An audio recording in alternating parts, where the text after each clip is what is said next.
Hello, everybody. Wanted to take a minute to check in, say hi, see how everybody's week is doing. We're into Tuesday. So yeah, I spoke a little bit yesterday on my page just about Venus and Mars being together in Aquarius and how beautiful that is after so long being in Capricorn and having so much work to do. And to now being able to take all of that work and innovate and make something different. I think that that's a really great shift. One that I really love. I have a lot of planets in my 11th house of Aquarius. So Aquarian energy is really important for me. But I think more importantly, it should be really important for all of us because Aquarius in the 11th house, rules technology, the future, friendships, community, neighbors. It's like a very non-personal sign. And so it's really great to work with. When there's that energy, it's like, don't take it so personal, And so all of this heavy, hard shit we've been doing in our relationships and in our life now has this little pressure release valve of like, how can we make it different now? Like, here's this struggle, here's the things we're up against. How can we radically shift? Which is a great segue into this whole week, because last week I feel as though our boundary got pushed a lot of it. It was, where is your boundary? Where is your threshold? Where is your no? Like, where is the power in your no? And this week, oh baby, we got like all kinds of Piscean energy. The sun is in Pisces. On the 9th, Mercury is moving into Pisces. Jupiter is in Pisces. This weekend, the sun and Neptune will have a conjunction in Pisces. It's like, whew, what? Boundary what? Who? What's a boundary? Who's a boundary? I don't have boundaries.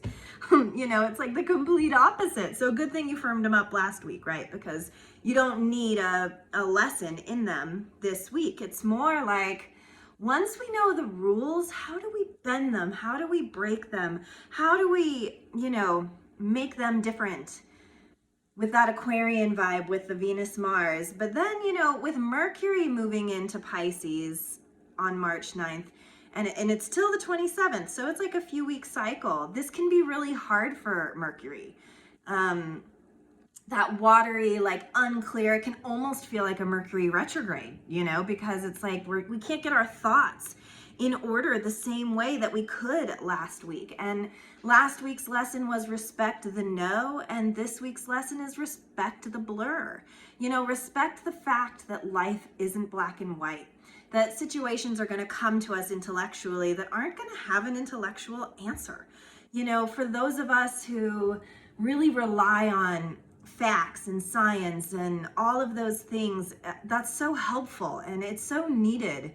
Structure is so needed, but it's like children, right? Structure is so needed for the kids. The routine is so needed, but then the play within the structure that we built is so important. So this week it's like, lean into the fact that you built what you built.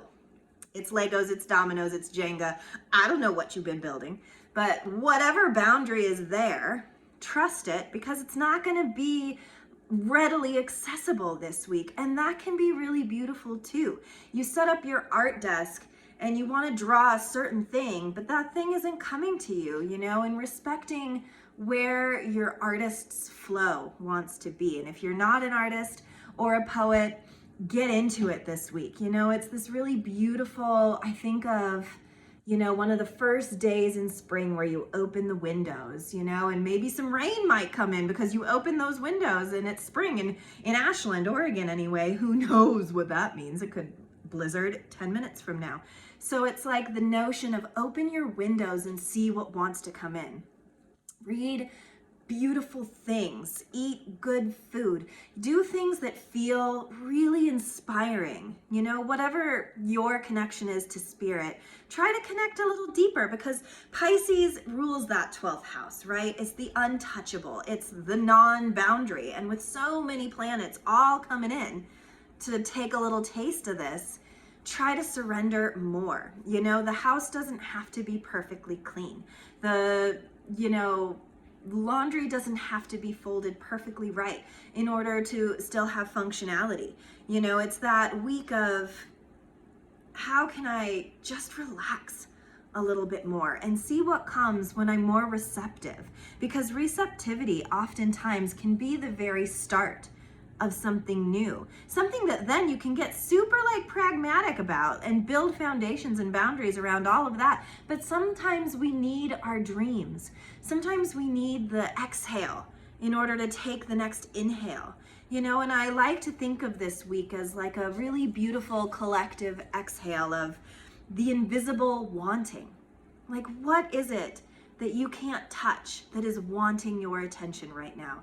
Is it more dream space? Is it singing? Is it dancing? Is it art? Is it just thinking about your life in a completely different way? We all write really impenetrable stories about who we think we are and what we think our life story is, and our wounds and our hurts and our, you know, successes, and how our professional self defines us and stuff. And this week it's all just like rain. It's all pitter patter. You know, it doesn't really matter, and it doesn't have to matter this week. This week can be, you know, mishaps. Things can happen this week that feel, you know, like oopsie, but what's so cool about Jupiter being here is that our mishaps may be useful. When something goes a little bit awry, when coyote energy comes in and goes, ha ha ha, I messed up this thing, you know, when we trip, it's like, well, what ground did you fall on? What is the pebble that the ground is wanting you to see? Because those can lead to like life-altering changes too. The mishaps, I would argue, are probably the things that lead us to the most profound coming uppance of our truest self. Because when we're not challenged, it's pretty easy to define ourselves and to be very specific. But when we have to test our faith, or we have to test our agility or our ability to think fast on our feet, or things aren't going the way we want them to, which might very well be because the world is not working out the way a lot of us want it to, it's really beautiful to look at the mishap of it and see where the divine happenstance is within that hardship. You know, why did we accidentally turn left instead of right? Why did we get off at the wrong exit? You know, why did we do the wrong homework assignment? It's like all of these things happen because the universe is tilting our chin to be like, but if you just look at this, or if you just think about it differently, you know, it's like that beautiful, I forget that Chinese thing of when all the glass breaks and they put it together and it becomes its own form of art, you know, because it'll never look the same as it did before, but it still has value, relevance, sentiment, and I would argue more so when something falls apart and gets put back together. It becomes something different. It becomes changed. But we don't always have to look at it as for the bad. You know, when really tragic things happen, they are intrinsically bad. But what is the point of it? What are we being pointed to look at inside ourselves when we're struggling, or when there's so much line blurrage that we don't really know what we're supposed to be doing this week? And maybe that's kind of cool. Maybe that's good medicine. Maybe sometimes, you know, we come in a backpack preloaded with a little bit too much stuff. You know, a little bit too much baggage. We come into each scenario, each conversation, each connection with a bias. You know, I think that's what we oftentimes mistake in one another. You know, if I'm having a conversation with you and you don't get what I'm saying, or you think that what I'm saying is wrong, or, you know, you pick. It's interesting, it's unique, it's outside of your box. That's not a bad thing, you know? It's really a beautiful time to not be so attached to outcome. Venus and Mars being in Aquarius too, non-attachment to outcome. And when you're not attached to how it has to be, that's when things naturally fall the way they're supposed to be. You know, if we hold on too tight to how we think we need to have our life play out, then our life is going to be full of strife, because we're not going to be able to bend as much when something doesn't go our way, or when an idea that we've carried our whole lives suddenly gets blown out of the water. You know, when once we were told up meant up and now it means down, if we don't have a tool belt of surrender, if we don't have a notion of liquidity, if we can't accept that we're not always right, and that all of the things that we individually believe is not what the collective necessarily believes, then that opens that window of what else is out there. What else, and to go into this day, this week, this month as a Picasso painting, instead of it having to be those really sad Renaissance paintings where like girls' boobs are out, but they don't look happy about it. And there's, cats dancing and there's devils on the side, without all of that stimuli. What if it was just color? What if it was just lines that didn't lead to anywhere, and you could make your own imagery and your own figures within those lines? Like, how would your life change if that's how you approached some of the heavier topics of life, to like lean forward in curiosity instead of attachment to how you think it should go, right? So then Sunday, here comes the sun, and it's going to touch Neptune, and that's even more boundaries blurred. Like, this weekend is not the weekend to do your taxes. I'm sure some of you maybe have to. That's going to be tough. It's not the weekend to like make your 5-year life plan, to make your business manifesto. That's not what this weekend is asking us to do. This weekend is asking us to meditate. This weekend is asking us to be open to receive and to accept that we are the world.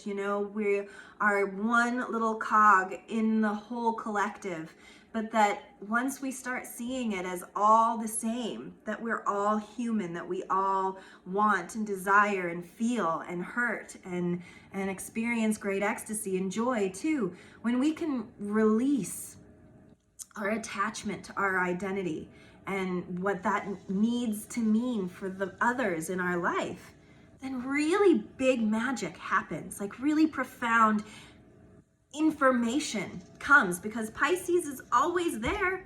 Dream space, spirit, however you want to put it, it's always there waiting to show us something. It's just where we're turning our chin. And this weekend is an attunement to different, to, something untangible, something, read a beautiful poem, listen to beautiful music, maybe try something that you wouldn't normally try, go for a walk in nature, do anything that feels a little bit diversive from what you do every single day that just keeps up with the Joneses or the status quo. It can be a really confusing time, but if rather than feel confused, we feel curious, that can make all the difference. I always light a candle when I do these, and I always just wish you all so much love and hope that these videos help in navigating some of the energies that swirl around us, that if we're not attuning to it or paying attention, can catch us, So I hope this week can be dreamy. I hope this week can bring something unexpected to your conscious, that your subconscious can start playing with your conscious, and that something really beautiful comes out of that space. I hope you guys are all doing so well. Take care.